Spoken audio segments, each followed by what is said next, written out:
Hello everyone! Update! Ayan, eto na yung ating island. O, diba? Extra large na island natin. Ayan, pero wala pa rin yung ating handle. Ayan siya guys, eto yung design niya. O, andyan na rin si handyman. O, kagarating lang siya sa galing sa work. Ayan, nagpupunas na naman siya.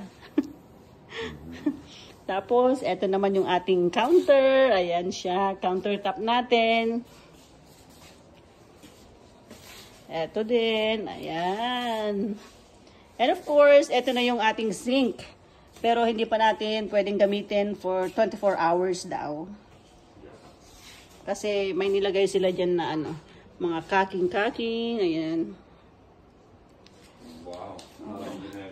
Ayan siya. Yun lang guys ang ating update for today's video. Ayan.